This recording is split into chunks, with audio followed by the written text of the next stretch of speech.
Bonjour à tous, je suis Rosie. Aujourd'hui, je vais vous apprendre comment monter des mailles. Donc, j'ai une laine worsted ici, puis des aiguilles 3.5, je crois, de Knit Picks. Donc, premièrement, un bon truc pour savoir combien de laine il faut sortir de notre balle pour ne pas en manquer quand on va monter notre nombre de mailles.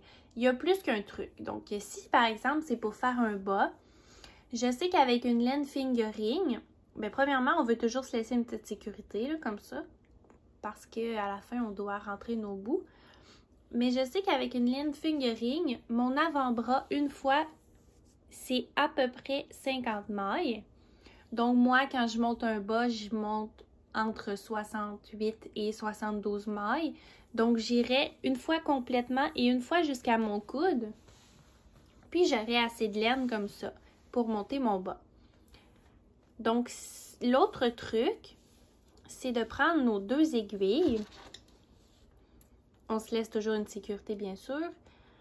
Puis, on fait des tours. Un tour complet, une maille.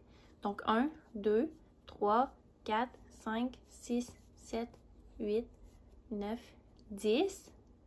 Je saurais que si j'ai ça, je peux monter 10 mailles plus ma sécurité. Donc là, je vais vous apprendre comment on monte les mailles. On a besoin seulement d'une aiguille. Donc, il va y avoir le côté qu'on garde à notre gauche, qui n'est pas relié à notre balle de laine. À la fin, dans le fond, il ne sera pas relié. Puis, il y a toujours celle qui sort de notre balle de laine ici. Donc, premièrement, je vais prendre ma laine comme ça, dans le centre. Puis, je vais venir placer ma main ici. Je vais passer la laine devant mon petit doigt vers l'arrière, comme ça, en arrière de ma main. Venir faire un tour de mon pouce et je vais tenir ma laine. Ça, c'est juste la première étape. Ensuite, je prends mon aiguille, je passe mon aiguille dans la loupe, je viens chercher ma laine ici, la repasser dans la loupe et je tire. Donc maintenant que j'ai ma première maille, la suite va être un petit peu différente. Je vais quand même avoir ma laine ici à gauche et ma laine ici à droite, de la même façon qu'au début. La différence, c'est que je vais quand même prendre ici avec ma main gauche celle-là, que je vais juste tenir comme ça. Je ne viens pas l'enrouler autour de mon pouce. Celle que je vais enrouler autour de mon pouce, ça va être la droite, comme ça.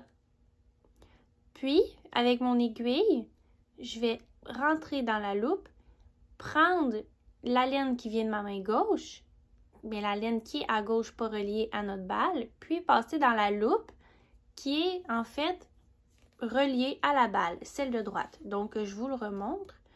Avec ma laine qui est à gauche, la lousse, je viens ici, comme au début, passer en avant du petit doigt, faire un tour en arrière de la main. Mais je la laisse comme ça. Puis, mon petit doigt, là, c'est vraiment parce que je retiens la laine avec.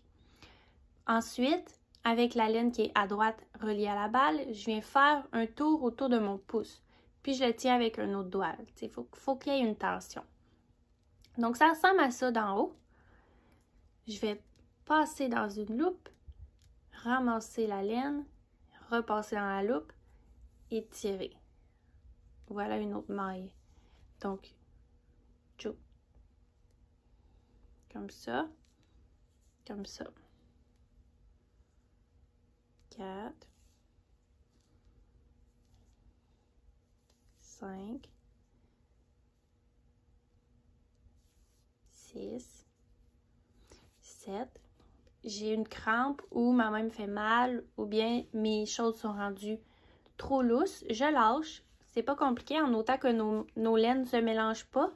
Je prends avec la laine de gauche en avant de mon petit doigt, en arrière de la main et je la tiens avec mon petit doigt ici.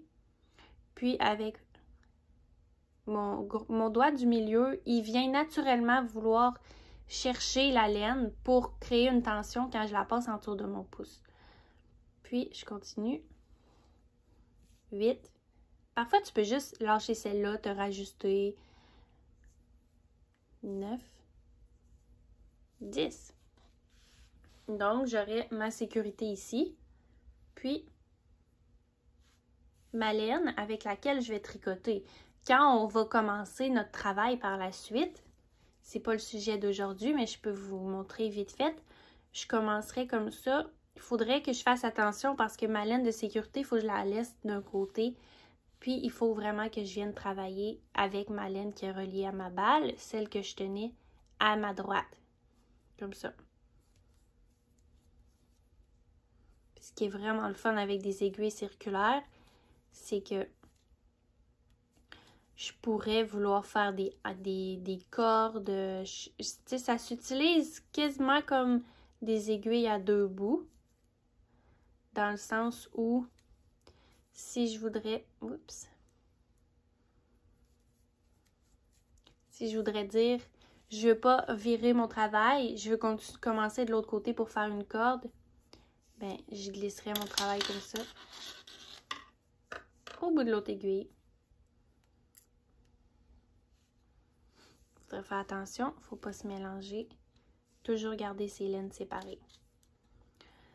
Donc, c'est vraiment simple.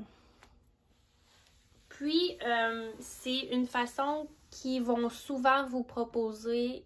Ça s'appelle en anglais long tail cast on. Qui vont souvent vous proposer de faire là, dans les patrons parce que ça donne un beau fini. Merci!